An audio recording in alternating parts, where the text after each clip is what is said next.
животот често се соочуваме со избори кои може да обликуваат нашата иднина. Но како да ги донесеме најдобрите одлуки, особено кога се вклучени емоциите? Одговорот лежи во емоционалната интелигенција, односно нашата способност да разбереме, управуваме и ефикасно ги користиме емоциите. Емоционалната интелигенција не е само да знаеме како се чувствуваме, но таа е препознавање на емоциите во себе и во другите и користење на оваа свест за полесно движење во социјални ситуации. Емоционалната интелигенција има 5 клучни компоненти. Ајде да ги разгледаме заедно. Самосвеста. Тоа е компонента што значи да знаете што чувствувате и зошто. Тоа е основата на емоционалната интелигенција, затоа што ако не го разбирате вашиот емоционален свет, тешко е да управувате и да ги разберете другите. Саморегулацијата, која значи контролирање на вашите емоции. Кога вие управувате со вашите чувства, особено тешките, можете да доносите подобри одлуки и да бидете мирни кога сте под притисок. Мотивацијата е поттик за постигнување на вашите цели. Таа е поттикната од позитивни емоции како страст, ентузијазам и верувањето во вашиот капацитет. Емпатијата е разбирање и споделување на чувствата на другите. Но важно е емпатијата да се вежба со вистинските луѓе. Тоа значи да бидете селективни за тоа на кого му се отварате.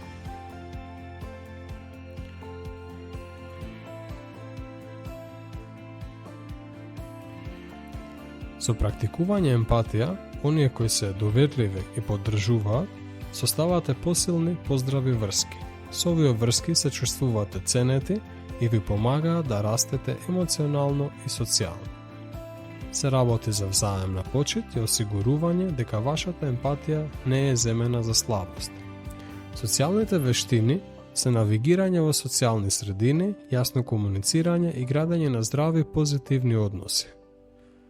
Добрите социјални вештини ви помагаат да соработувате со луѓето и да решавате конфликти. Сега кога ги знаеме компонентите на емоционалната интелигенција, може да зборуваме како да ја изградиме таа на дневно ниво. Започнете со самосвест преку водење на дневник. Запишете ги вашите мисли и чувства секој ден. Со текот на времето ќе забележите шеми и подобро ќе се разберете себе си. Практикувајте самосвест за да ја подобрите саморегулацијата.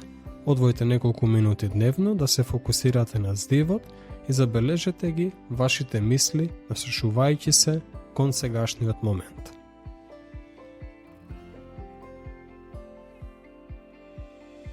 За да зголемите мотивацијата, поставете јасни цели и поделете ги во управливи чекори.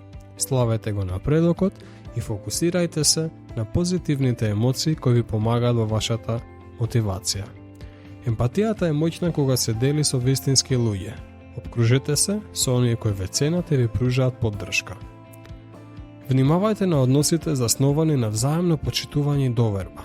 Подобрете ги вашите социјални вештини преку вклучување во групни активности.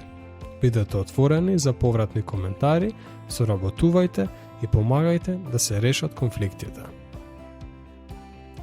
Развивањето на емоционалната интелигенција не значи само да се чувствувате добро. Таа има вистински придобивки и во секоја област од животот, дали е тоа училиште, работа, врски и личниот раст. Кога ги разбирате и управувате со вашите емоции, може поефикасно да комуницирате, да градите посилни врски и да ги постигнете своите цели со самодоверба. Емоционалната интелигенција е моќна алатка што може да ви го смени животот преку градење на самосвест, регулирање на вашите емоции, постанување мотивирање, покажување емпатија и развивање на силни социјални вештини.